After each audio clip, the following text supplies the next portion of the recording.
home.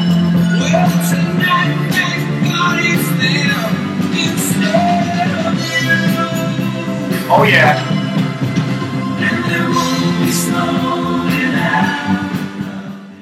So yeah, it's been a couple of days. You know, I was too busy staying up for 72 straight hours.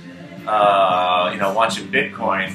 I got into the Bitcoin at 12,143 because of the Maestro. You know, we're all sitting around joking around about it, and I was thinking, you know what? Because stocks generally follow this pattern. If you've got a brand new stock like an IPO or a stock that's breaking out, usually if the stock breaks 10, you get 1250 out of it. And if it breaks 1250, you get to 15. And a lot of times if you break 15, you get to around 1750. So I was thinking, if it breaks 12, you're probably going to get, well, 1250. So at 12,143, I'm thinking, all right, I like 43. It's my lucky number. We'll get into some. Next thing you know, 12,000. Before I had a chance to even see what was going on, it was at the 15,000. Then I'm getting, you know, and then we started watching. I'm trying to figure out how to trade. There's a website in Canada where you can trade 100 leveraged futures contracts on the Bitcoin. And what's the point? Just buy the Bitcoin and watch the Bitcoin go up. I don't know. I was trying to learn. And what I've learned is that I don't know how to learn anymore. I don't know how to teach my daughter 5th grade, 6th grade mathematics. I don't have good reading comprehension. Maybe because of all the bad things I've done to my mind. Maybe that's it. Or maybe my brain, I don't want to learn anything new because I've got VRX options. I know what I know. And that's trading, my friends. Know what you know, embrace what you know, own what you know, and make it work for you. I know enough that I know what I know. So why do I need to know anymore? I know I'm being a little curmudgeon, and I know I could probably learn about the Bitcoin and the derivatives, but you know what? I don't want to. I don't want to know. Because I know while I'm trying to learn, something's going to go horribly wrong.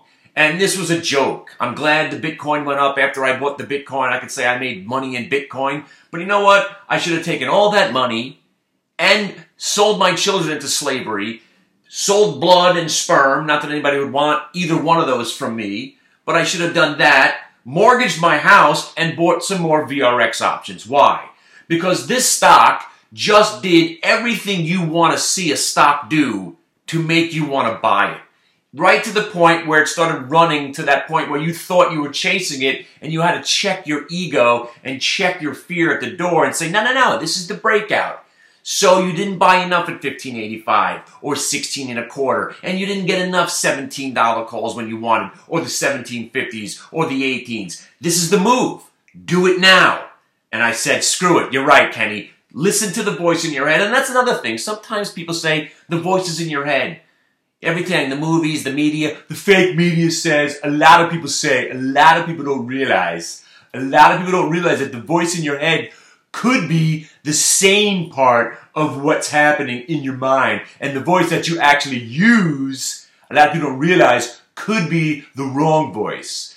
So the fake media tells you that, you know, the voices in your head, it's always the crazy people, there's always the crazy person sitting in the corner, twitching out, got voices in his head committing murder. The voice in my head said, Kenny, don't be a bitch about it and buy it here even though it's breaking 1850. Now it's at 1912. I think the stock's going to 2250. So I'm holding on for glory's sake. And the U.S. Steel. You think I felt good about buying it back at $29.85? You think I was happy about that? No, of course I wasn't. How many times I've been in U.S. Steel? Shut up with the phone. I'm making a video here. God damn it. You think I'm happy? But part of trading is checking that emotion at the door. You think I'm an emotional guy? Oh, you think I'm an emotional guy? Yeah, I am. Because the enormity of what I know, you know what pisses me off is that there's not 25,000 people hanging with me every day making money. Why am I not on CNBC? Because I use bad language and talking about getting plungers shoved up my ass? Is that it? Is that because I like to have a good time when I'm out and I might drink too much and get people high and introduce things to people and I might be the guru? I just like being me. So if, once again, I will go back to say, if my political views or my borderline alcoholism or marijuana use discourages you from listening to what I have to say, that's on you, people, because we are killing shit every day.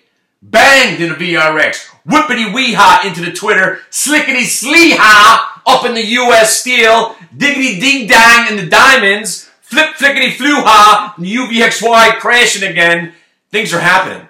Things are happening, and you're missing out. They're calling in, B-Dial, you're going to get a McGuire rookie card with every subscription right on top of the pack. 1985.